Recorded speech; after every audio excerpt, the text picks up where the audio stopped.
রাষ্ট্রের কোনো ধর্ম নাই, রাষ্ট্রে কোনো আবেগ নাই, রাষ্ট্রের আছে শুধু নিজের স্বার্থ, রাষ্ট্র স্বার্থ। এইটারে বলা হয় ন্যাশনাল ইন্টারেস্ট। পিনাকি স্যার, রাষ্ট্রের কোনো ধর্ম নাই, তাহলে আপনার দল জামাত শিবির ধর্মকে ব্যবহার করে মানুষের কাছে ভোট চাচ্ছে কে? আপনি কইছেন রাষ্ট্রের কোনো আবেগ নেই, তাহলে আপনার জামাত শিবির মুসলমানদের আবেগ নিয়ে কেন খেলতেছে? ভোট চাইতে গেলেই কইতাছে আমরা ইসলামিক দল, ভোট দিলে জান্নাতে যাবেন। এটা কি আবেগ নিয়ে খেলা নয়? দাদা, ধরা খাইছেন, ধরা খাইছেন, আরো ধরা খাইছেন। এই যে জাতীয় নাগরিক পার্টি এনসিপির নেতাদের মাথায় আওয়ামী লীগের টুপি পরায় দিছেন গোপন কৌশলে, সেটা কিন্তু ফাঁস হয়ে গেছে। আজকে আমার ভিডিওতে সেটাও ফাঁস করে দিমু। ঠিক আছে, একবারে পুরোপুরি ধরা খাইছেন। আর আপনাকে নিয়ে জাতীয় নাগরিক পার্টি এনসিপির নেতারা এবং জামাতের নেতাকর্মীরা কি করছে সেটাও কিন্তু এখন কইয়া দিমু। খুবই মন খারাপ হবে দাদা আপনার। হ্যাঁ, আগে আপনি আমার একটা ভিডিওর উত্তর দিছেন, সেই ভিডিওটা একটু জনগণকে শুনে দেই। আমরা নাকি মিথ্যা ন্যারেটিভ তৈরি করি। হ্যাঁ, আপনি কি কইছেন সেটা আগে শোনেন। বিএনপির সমর্থকেরা এতই ডরে আছে যে তারা একটা নতুন ন্যারেটিভ বানাইছে, কানে আসিচ্ছে মাঝে মাঝে বিভিন্ন জায়গা থেকে, সেটা আবার সরাইতেছেও। এটা হইতেছে যে ইসলামপন্থী দল ক্ষমতা চাইলে পশ্চিমারা সেই সরকারকে মানবে না, তারা বাংলাদেশকে শান্তিতে থাকতে দেবে না, বাংলাদেশকে আফগানিস্তান বানিয়ে দিবে, যুদ্ধ লাগাবে, ধ্বংস করে দাদা, আমরা কই নাই যে পশ্চিমা বিশ্ব মানবে না। আমি কছি যে যদি জামাত শিবির ক্ষমতায় আসে তাহলে বাংলাদেশকে জঙ্গি ট্র্যাক দিয়ে জঙ্গি জঙ্গি খেলবে নিজের স্বার্থ হাসিল করার জন্য পশ্চিমা বিশ্ব। কয়েকদিন আগে আমি এই ভিডিও করছি আর আপনি কালকে উত্তর দিছেন। হ্যাঁ, আচ্ছা দেখেন আমার ভিডিওতে আমি কি কইছি, বাংলাদেশকে জঙ্গি দেশ হিসেবে আখ্যা দিবে পশ্চিমা বিশ্ব সহ বিশ্বের বেশিরভাগ দেশ। তখন তো এই প্রবাসে যারা রয়েছে তাদেরকে থাকতে দিবে না, বিভিন্ন ধরনের ঘটনা দেখিয়ে তাদেরকে সেখান থেকে বাংলাদেশে পাঠিয়ে দেওয়া হবে। এইটা আমাদের গ্রাম সমাজ বা নারীদের মধ্যে ছড়িয়ে দিতে হবে যে আপনাদের ছেলে মেয়েদেরকে বিদেশে কিন্তু থাকতে দিবে না, বিদেশে পড়াশোনা করতে যেতে দিবে না, আবার বিদেশ ভিসাই বন্ধ করে দিবে। আমি এখানে বোঝানোর চেষ্টা করছি যে জামাত শিবির যদি ক্ষমতায় আসে পশ্চিমা বিশ্ব বাংলাদেশকে জঙ্গি ট্র্যাক দিবে। যে কোনো একটা ঘটনা ঘটলেই কবে এরা জঙ্গি দেশের, মানে বাংলাদেশকে জঙ্গি বানাবে, তাদের দেশে যেগুলো আমাদের প্রবাসী ভাইয়েরা আছে তাদেরকে পাঠিয়ে দিবে। তখন আপনার এই রিজার্ভের কি অবস্থা হবে? দ্রব্যমূল্যের দাম তো বাইরে যাবে। আমরা মিথ্যা ন্যারেটিভ তৈরি করি নাই। আপনি ইরাকের দিকে তাকান, ইরানের দিকে তাকান, আফগানিস্তানের দিকে তাকান, পাকিস্তানের দিকে তাকান, মুসলমানদেরকে তারা কিভাবে দেখে সেটা আমার চেয়ে আপনি ভালো জানেন দাদা। এটা মিথ্যা ন্যারেটিভ নয়, এটা ছড়াই দিতে হবে। জামাত শিবির ক্ষমতায় আসলে দেশের অবস্থা একবারে বেহাল দশা হয়ে যাবে, বুঝতে পারছেন দাদা? তাই আমরা মিথ্যা ন্যারেটিভ তৈরি করি নাই। এইভাবে মিথ্যা উত্তর দিলে আমরা কিন্তু খপ করে ধরে ফেলবো, ধরে ফেলে তার সঠিক উত্তর দিয়ে দিব। সমস্যা হচ্ছে যে বিএনপির যেগুলো নেতাকর্মীরা আছে এরা খুব একটা সোশ্যাল মিডিয়ায় অ্যাক্টিভ না, এরা ভিডিওতে লাইক কমেন্ট করে না, ভিডিও শেয়ারও করে না। এই জন্য আপনার ন্যারেটিভ গুলা টিকা যায়। কিন্তু এরা যদি লাইক কমেন্ট করে, ভিডিও যদি শেয়ার করে, আমার ভিডিও কপিরাইট ফ্রি, এরা যদি ভিডিও শেয়ার করে আবার চ্যানেল সাবস্ক্রাইব করে ফলো দেয়, তাহলে আপনার এই মিথ্যা ন্যারেটিভ ঢোপে টিকবে না দাদা।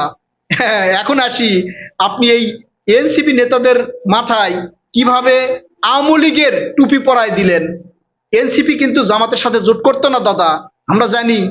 এনসিপির যেগুলো নেতারা ছিল, নাহিদ ইসলামের বক্তব্য, সারিস আলমের বক্তব্য, এমনকি হাসনাত আবদুল্লাহর বক্তব্যে স্পষ্ট ছিল তারা জামাতের সাথে জোট করবে না, তারা বিএনপির সাথে জোট করবার চাচ্ছিল, কিন্তু বিএনপি অত আসন দিবে না।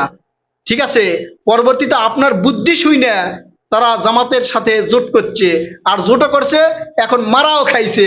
হ্যাঁ, কি মারা খাইছে সেটা কইতাছি। আর এই জোট যে আপনার বুদ্ধিতে হয়েছে আপনি নিজেই সেটা প্রকাশ করে দিছেন। এই যে দেখেন আপনি কি কইছেন, নির্বাচনের মনোনয়ন জমা দেওয়া হয়েছে, যাচাই বাছাই চলতেছে। আমরা অনেকেই যে জাতীয়তাবাদী ফ্রন্টের কথা বলতেছিলাম, সেই ফ্রন্ট গঠিত হয়েছে আলহামদুলিল্লাহ। এই ফ্রন্ট তৈরির কাজটা সহজ ছিল না দাদা। এই যে জাতীয়তাবাদী জোট কইরা দিছেন, জোট কইরা এরা জামাতের মতো মাথায় টুপি পরা শুরু করছে। হাসনাত আবদুল্লাহ, সার্জিস আলম, নাহিদ ইসলাম, হ্যাঁ, আবার নাসিরউদ্দিন পাটোয়ারিও টুপি মাথায় দিয়ে ভোট চাচ্ছে। বুঝতে পারছেন? এটা আওয়ামী লীগের যে টুপি সেটা কেমনে আমরা বুঝে পারনু। আপনারা তো জানেন যখন শেখ হাসিনা প্রথম বাংলাদেশে আসে, আসার পরে মাথায় একটা পট্টি বাইধা জনগণের কাছে যা ভোট চাইছিল, ইনকা করে এই মাথার পট্টি ছিল। তখন তখন আওয়ামী লীগ মানে ক্ষমতায় আসে নাই, শেখ হাসিনা বাংলাদেশে আসছে, আসা মাথায় পট্টি বাচ্ছে, মানুষকে বোঝানোর চেষ্টা করছে আমরা প্রকৃত মুসলমান, হ্যাঁ, আমার 14 গোষ্ঠী মুসলমান, সেটা শেখ হাসিনা বুঝাইছিল। এখন এই এনসিপি নেতারাও তো প্রথম ক্ষমতায় আসার জন্য নির্বাচনে দাঁড়াইছে। ক্ষমতায় যাবে কিনা সেটা পরের কথা, সেটাও পরে করছি। ঠিক আছে, তাহলে আওয়ামী লীগ প্রথমে আসা মাথায় পট্টি বাঁধলো, আর এই এনসিপি নির্বাচনের প্রথম নির্বাচনে মাথায় টুপি পরলো। কৌশলে এইভাবে টুপি পরাই দিলেন দাদা। হ্যাঁ, এই এনসিপির টুপি পরাই দিলেন। এখন আমি হাসবো না আপনার ঘোড়া হাসবে, সেটাই চিন্তা করতেছি। এখন আপনি যে এই এনসিপি এবং জামাতকে ধ্বংসের দিকে ঠেলে দিছেন, হ্যাঁ সেটা একটু জনগণকে কই। ঠিক আছে, এই জোট করার সাথে সাথে এনসিপি জামাত উভয় ধ্বংসের পথে। এখন আপনি প্রশ্ন করবেন এটা কেঙ্কা করা হলো। জামাত প্রথমে ৮ দল নিয়ে ইসলাম সমমনা বা ইসলাম নাম যে সকল রাজনৈতিক দলের সাথে আছে তাদেরকে নিয়ে জামাত জোট করছিল। জোটটা ভালোই চলতেছিল, বিভিন্ন ধরনের মিছিল বিক্ষোভ সমাবেশ তারা ঠিকই করতেছিল। পরে তার মধ্যে ঢুকাই দিলেন এনসিপি, ৩০টা আসন দিয়ে ঢুকাই দিলেন। যখন ৩০টা আসন দিয়ে ঢুকাই দিলেন, জামাত রাজি হয়ে গেল ৩০টা আসন এনসিপি রে দিবে। তখন আগের যারা জোট করছিল, হেফাজতে ইসলাম, চরমোনাই, আবার খেলাফত মজলিস, তারা এখন চিন্তা করলো যে এনসিপি পরে আসে আমাদের সাথে জোট করে যদি ৩০টা আসন পাই, তাহলে আমরা কেন ৪০টা আসন নিবো, ৩৫টা আসন নিবো। ঠিক আছে, তখন তারা বিট্র করা শুরু করছে। আমরা আগের ভিডিওতেই কইছি ওরা বিট্র করছে, এই জোট থাকবে না। এখন এই জোট যদি না থাকে এনসিপির কি দশা হবে বুঝতে পারছেন। আবার এই জোটের জন্য জামাতে ইসলাম প্রায় ১ ডজনের উপরে প্রার্থীদের দেয়নি বিভিন্ন আসনে। এই জোট যদি ভাঙ্গা যায়, ওই সকল আসনে জামাত কিভাবে প্রার্থী দিবে? তখন তো জামাতের একবারে মারা সারা। ঠিক আছে, মুখ খারাপ করলাম না, ওইটা মারা কিন্তু সারা হয়ে যাবে। কারণ ১২টা আসনে যদি জামাত একবারে নির্বাচন করার আগে হারা যায়, হ্যাঁ বাকিগুলোতে কি হবে, এমনি হারবে, কিন্তু তার আগে নির্বাচন করার আগেই তো হারা গেল। একটা আশা থাকতো, একটা আশ্বাস থাকতো যে ওগুলো থেকে জিতে আসতে পারি। এখন তো সেটাও পারবে না দাদা, বুঝতে পারছেন। এখন আপনার এই যে খেলাফত মজলিস, মামুনুল হক, তিনিও বলতেছে আমি যে আগের আসন চাইছিলাম এখন আমার আরো বাড়াই দিতে হবে। আবার চরমোনাইতে একবারে বেঁকা হয়ে বসছে যে ৪০টা আসন দিতে চাইছিল, আমাকে আরো দেওয়া লাগবে, আরো আসন তারা চাচ্ছে। আর এর কারণই হচ্ছে এদের সাথে এনসিপি ঢোকা।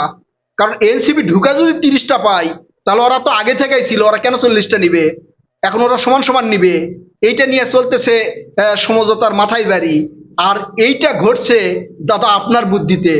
ঠিক আছে দাদা, আপনার বুদ্ধিতেই ঘটছে। আপনি এই জোটটাতে এই এনসিপি কে ঢুকাইছেন। মোটামুটি কিন্তু জামাতের সম্ভাবনা ছিল, ভালো আসন পাইতো, সরকার গঠন করতে পারতো না জানি, কিন্তু মোটামুটি আসন পাইতো, মোটামুটি জনপ্রিয়তার দিকে উঠছিল। আর এখন একবারে পিছন মারা খেয়ে গেল দাদা আপনার বুদ্ধি শুনে। এই যে জামাত, হেফাজত, চরমোনাই, এনসিপি, এরা এখন ধ্বংসের পথে। এখন এদের মধ্যে যেগুলো নেতাকর্মীরা আছে না, তারা আপনার এই বুদ্ধি নিয়ে কিন্তু এখন সমালোচনা করতেছে, যে কোনো সময় আপনার বিরুদ্ধে বিদ্রোহ করতে পারে, বুঝতে পারছেন। আপনি একটা আশা নিয়ে জোট করাইছেন বিএনপির বিরুদ্ধে যে জোট হবে, এই জোট ক্ষমতায় যাবে, তখন আপনি বাংলাদেশে আসবেন, আসা সরকারের বড় একটা মানে পদে বসবেন, বৈশাখ দেশ পরিচালনা করবেন। এই আশায় কিন্তু ঘুরে বালি হয়ে গেল দাদা, বুঝতে পারছেন। তো এই যে আমরা যে কথাগুলো বলি যে জামাত শিবির ক্ষমতায় আসলে দেশের বেহাল দশা হবে, এটা ১০০% সঠিক দাদা, বুঝতে পারছেন। এই বাংলাদেশকে নিয়ে জঙ্গি জঙ্গি খেলবে, আর পশ্চিমা বিশ্ব তাদের স্বার্থ হাসিল করবে। অটোমেটিকলি অনেক করেছে, অনেক করছে দাদা। আমরা শুধু ইন্ডিয়ারে দেখতে পারি না দেখে এই কথাগুলো বলি না, কারণ ওই সব জায়গায় ইন্ডিয়া ছিল আর শেখ হাসিনা সেটা করে গেছে, বুঝছেন, সেজন্য কথা বলি না। হ্যাঁ, এখন থেকে কিন্তু কমু, এখন থেকে কিন্তু সেইভাবে কমু দাদা। হ্যাঁ, আর এক একটা করে ন্যারেটিভ তৈরি করবো। এই বিএনপির যেগুলো নেতা সমর্থক আছে এদের কমু। আমার ভিডিও হচ্ছে কপিরাইট ফ্রি, আপনারা নিজের চ্যানেলে দিবেন। আমার ডিসক্রিপশন বক্সে ফেসবুক পেজ আছে, সেখানেও ডাউনলোড করা হবে। যতটুকু পারবেন আপনারা ছড়িয়ে দিবেন, কারণ এই সোশ্যাল মিডিয়ায় বিএনপির অ্যাক্টিভিটি দ্রুত বাড়াতে হবে, নির্বাচনের আগেই বাড়াতে হবে। প্রিয় দর্শক, আপনারা আপনাদের মূল্যবান মতামত কমেন্ট করে জানাবেন। কথা হবে নতুন কোনো ভিডিওতে ইনশাল্লাহ। ততক্ষণ পর্যন্ত ভালো থাকবেন। আল্লাহ হাফেজ।